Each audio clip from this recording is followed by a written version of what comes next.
City Gold, Gold and Diamonds, Kerala and Karnataka.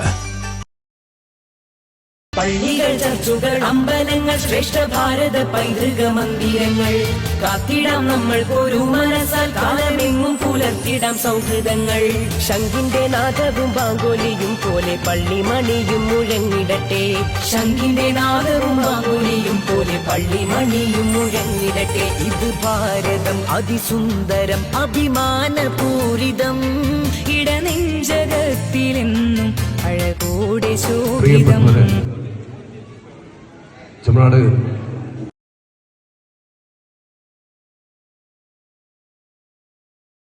പ്രിയപ്പെട്ടവരെ,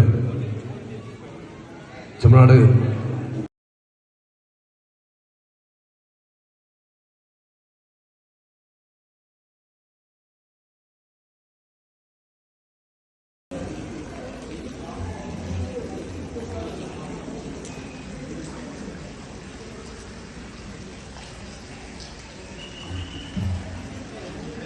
ചന്ദ്രഗിരി കലാസമിതി ചന്ദ്രഗിരി ആരോഗ്യം സംയുക്തമായി നടത്തുന്ന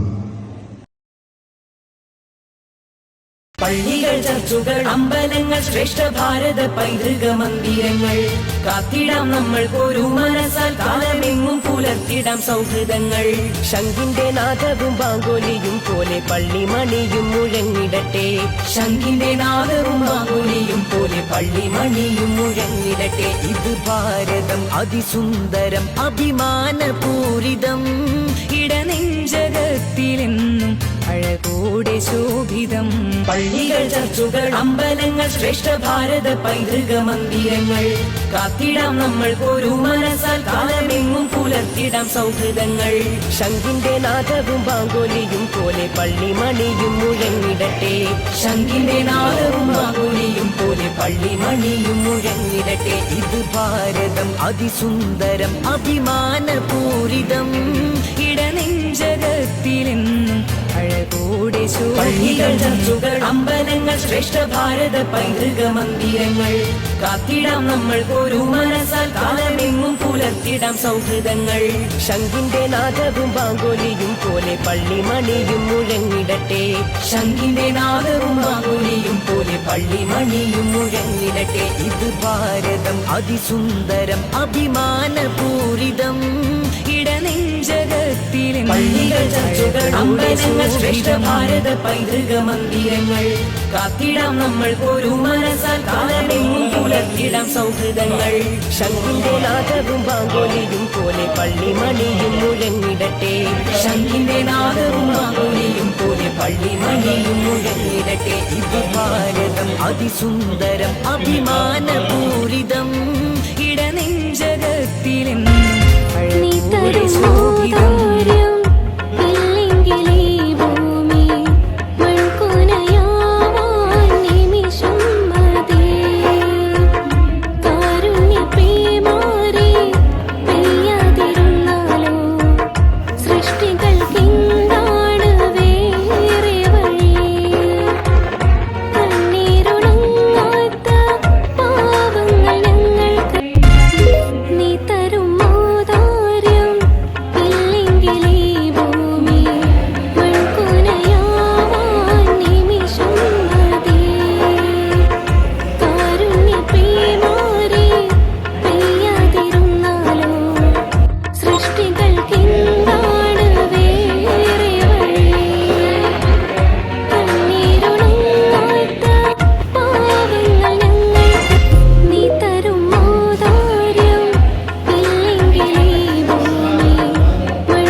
ഈ ക്ലാസ് മുറികൾ ഇനി സജീവമാകുന്നു.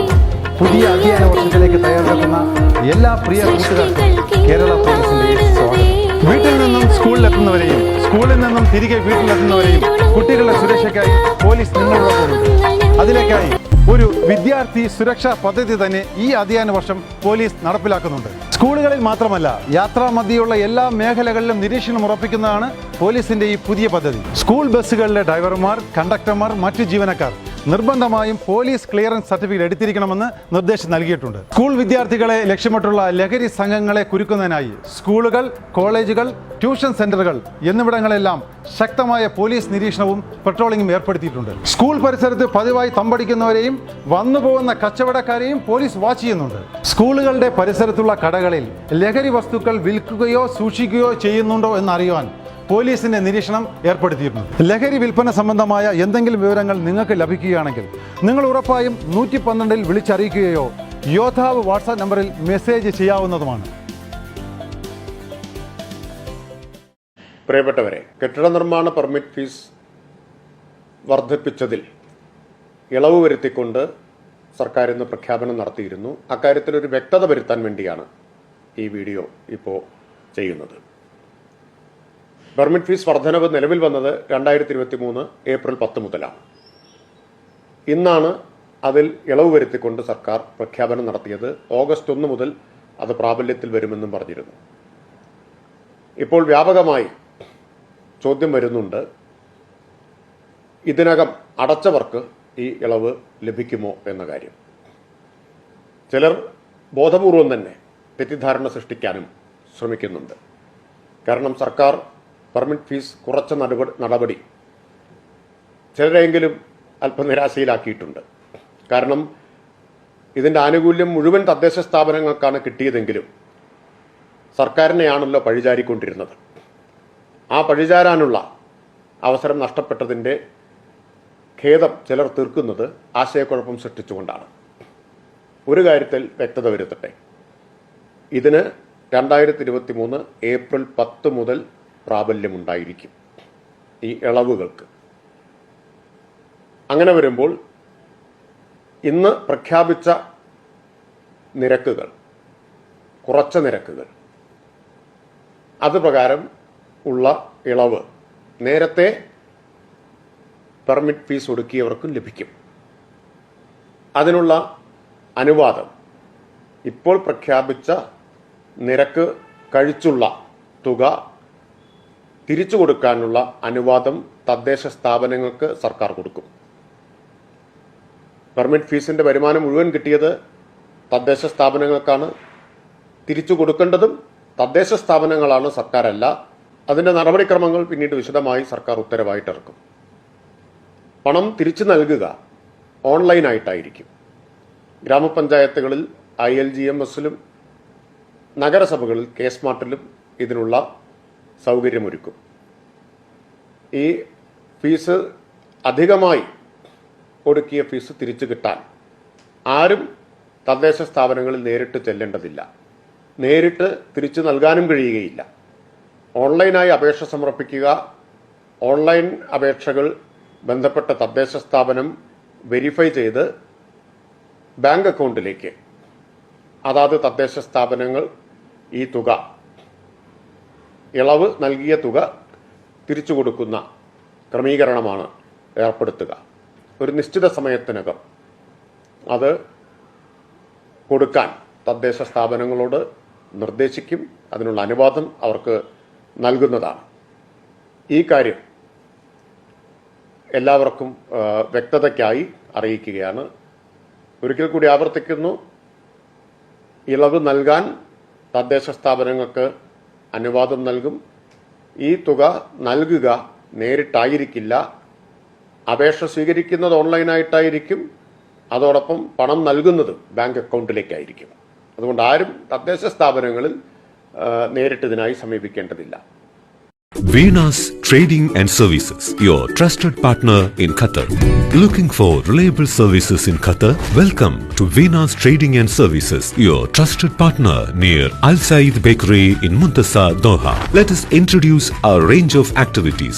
At Venus Trading and Services, we offer certificates attestation in India and Qatar, legal translation in several languages, police clearance certificates, data flow and prometric, company formation, health card services.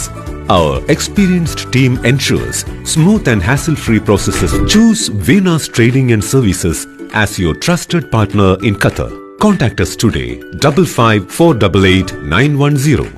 Venus Trading and Services near Al Said Bakery in Muntasa, Doha. Partner with Al Farha Tours and Service.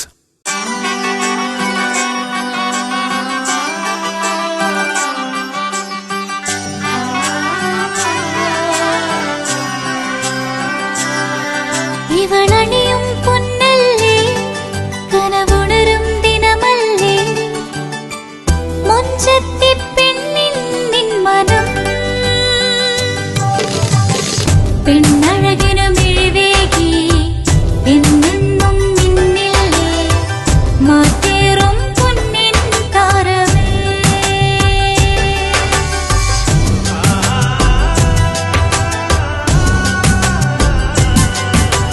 City ഗോൾഡിൻ സ്വർണ്ണനിലാവല്ലേ City Gold, Gold and Diamonds, Kerala and Karnataka, the glow of purity.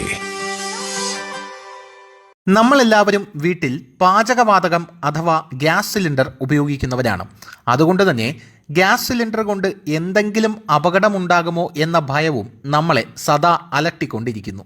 അതേസമയം നമ്മൾ എത്ര പേർക്ക് ഒരു gas cylinder കൃത്യമായി fit ചെയ്യാനറിയാം? ഈ ചോദ്യം കേട്ട് ആരും നെറ്റ് ചുളിക്കേണ്ട. ഗ്യാസ് കൊണ്ടുവരുന്നത് മുതൽ ഗ്യാസ് ഫിറ്റ് ചെയ്യുന്നതിന് വരെ അതിൻ്റേതായ രീതികളുണ്ട്. പലപ്പോഴും നമ്മളൊന്നും അതിൽ ബോധവാന്മാരല്ല എന്നുള്ളതാണ് സത്യം. അത് മനസ്സിലാക്കി കഴിഞ്ഞാൽ നമ്മൾ എത്ര വലിയ മണ്ടത്തരമാണ് വീടുകളിൽ കാട്ടിക്കൂട്ടുന്നത് എന്ന് നമുക്ക് തോന്നിപ്പോകും. പാചകവാതകത്തിന് നിറമോ മണമോ ഇല്ല എന്ന് നമുക്ക് എത്ര പേർക്കറിയാം? ലായനി രൂപത്തിലാണ് കുറ്റിയിൽ ഗ്യാസ് നിറച്ചിരിക്കുന്നത്. ഇതിന് മണമില്ല. പക്ഷേ ഗ്യാസ് ചോർന്നു കഴിഞ്ഞാൽ അറിയാനായി മണം നൽകിയിരിക്കുകയാണ്. വീട്ടിൽ പാചകവാതക സിലിണ്ടർ ചോർന്നാൽ എന്ത് ചെയ്യണം എന്നതിനെക്കുറിച്ചുള്ള കൃത്യമായ ധാരണ പോലും നമ്മളിൽ പലർക്കുമില്ല. ഗ്യാസ് നൽകുന്ന കമ്പനികളും ഇതിനെക്കുറിച്ച് അവബോധം നൽകാറില്ല. ആദ്യമായി വീട്ടിലേക്ക് ഗ്യാസ് സിലിണ്ടർ കൊണ്ടുവരുമ്പോൾ അത് ചെരിച്ചിടാനോ ഉരുട്ടിക്കൊണ്ടുവരാനോ പാടില്ല. അങ്ങനെ കൊണ്ടുവരികയാണെങ്കിൽ ദ്രവരൂപത്തിലുള്ള ഇന്ധനം പുറത്തേക്ക് ഒഴുകി വരാനിടയുണ്ട്. നമ്മളിൽ ഭൂരിഭാഗം പേരും ഈ തെറ്റ് ആവർത്തിക്കുന്നവർ തന്നെയാണ്. ഗ്യാസ് സിലിണ്ടർ എപ്പോഴും വീട്ടിൽ വായു സഞ്ചാരമുള്ളിടത്തേ വയ്ക്കാവൂ. അതായത് സൂര്യപ്രകാശം തട്ടാത്ത സ്ഥലത്താണ് അത് സൂക്ഷിക്കാൻ എന്ന് സാരം. അല്ലെങ്കിൽ ചൂട് മൂലം സിലിണ്ടറിനുള്ളിലെ മർദ്ദം കൂടുകയും അത് സ്ഫോടനത്തിന് ഇടയാവുകയും ചെയ്യും. ഒരിക്കലും സിലിണ്ടർ കുഴിയിലിറക്കി വയ്ക്കുകയോ അടപ്പുകൊണ്ട് അടച്ചു വയ്ക്കുകയോ മറച്ചു വയ്ക്കുകയോ ചെയ്യരുത്. ഗ്യാസ് സിലിണ്ടർ പുതിയവ ഫിറ്റ് ചെയ്യുമ്പോഴും പഴയത് മാറ്റുമ്പോഴും അടുക്കളയിലെ വാതിലുകളും ജനാലകളും തുറന്നിട്ട് വായു സഞ്ചാരമുള്ളതാക്കണം എന്നുള്ള നിയമം നമ്മളിൽ എത്ര പേർ പാലിക്കാറുണ്ട്? വർഷത്തിലൊരിക്കൽ നിർബന്ധമായും ഗ്യാസ് ട്യൂബ് മാറ്റിയിടണം എന്നുള്ള കാര്യവും നമ്മളിൽ എത്ര പേർക്കറിയാം? വീട്ടിൽ ഗ്യാസ് ലീക്കാകുന്നു എന്ന് ബോധ്യപ്പെട്ടാൽ ആദ്യം ചെയ്യേണ്ടത് ഉപയോഗത്തിലുള്ള ഇലക്ട്രോണിക് ഉപകരണങ്ങൾ ഒന്നും തന്നെ ഓഫ് ചെയ്യാതിരിക്കുക എന്നുള്ളതാണ്. പുതുതായി ഒരു ഇലക്ട്രിക് ഉപകരണങ്ങളുടെയും സ്വിച്ച് ഇടുകയും ചെയ്യരുത്. ശേഷം ഗ്യാസിന്റെ റെഗുലേറ്റർ ഓഫ് ചെയ്താൽ തന്നെ ഭൂരിപക്ഷം പ്രശ്നങ്ങൾക്കും പരിഹാരമാകും. അടച്ചിട്ടിട്ടുള്ള വെന്റിലേറ്ററുകൾ, വാതിലുകൾ എന്നിവ ഉടൻ തന്നെ തുറന്നിടണം. ഇനി ഗ്യാസ് കുറ്റിക്ക് തീ പിടിച്ചാലോ? ആദ്യമായി നമ്മൾ മനസ്സിലാക്കേണ്ടത് ഗ്യാസ് കുറ്റിക്ക് തീ പിടിച്ച് പുറത്തേക്ക് ശക്തിയായി കത്തിയാൽ അത് പൊട്ടിത്തെറിക്കില്ല എന്നുള്ളതാണ്. ലിക്വിഡ് പെട്രോളിയം പുറത്തു വന്ന് ഓക്സിജന്റെ സഹായത്തോടെയാണ് കത്തുന്നത് എന്ന് നമ്മൾ മനസ്സിലാക്കിയിരിക്കണം. ചെറിയ തീ പടർന്നു കഴിഞ്ഞാൽ കട്ടിയുള്ള പുതപ്പോ ചാക്കോ വെള്ളത്തിൽ നനച്ച് കുറ്റിക്ക് മുകളിലേക്കിട്ടാൽ തീ അണഞ്ഞു കിട്ടും. ഇങ്ങനെ ചെയ്ത് സിലിണ്ടർ തണുപ്പിച്ചതിന് ശേഷം ഗ്യാസ് ഒരിക്കലും വലിച്ചിഴച്ച് പുറത്തേക്ക് കൊണ്ടുപോകരുത്. ഉയർത്തി മാത്രമേ പുറത്തേക്ക് കൊണ്ടുപോകാവൂ. ഗ്യാസ് അടുപ്പുകൾ പുറത്തു വയ്ക്കുകയും അവിടെ നിന്ന് പൈപ്പ് വഴി കണക്ഷൻ അടുപ്പിലേക്ക് നൽകുകയും ചെയ്യുകയാണ് ഏറ്റവും സുരക്ഷിതമായ മുൻകരുതൽ എന്ന് പറയുന്നത്. ഇങ്ങനെ ചെയ്താൽ ഗ്യാസ് ലീക്ക് ഉണ്ടായാൽ തന്നെ പുറത്തുപോയി റെഗുലേറ്റർ ഓഫ് ചെയ്താൽ പ്രശ്നങ്ങൾക്കുള്ള പരിഹാരമാകും. അപ്പോൾ ഈ വീഡിയോ നിങ്ങൾക്ക് ഇഷ്ടപ്പെട്ടെങ്കിൽ ഒരു കുഞ്ഞു ലൈക്കും ഒരു കുഞ്ഞു ഷെയറും ഒരു കുഞ്ഞു കമൻറ്റും തരണമെന്ന് കമ്മിറ്റിയുടെ പേരിൽ വിനീതമായി അഭ്യർത്ഥിക്കുന്നു.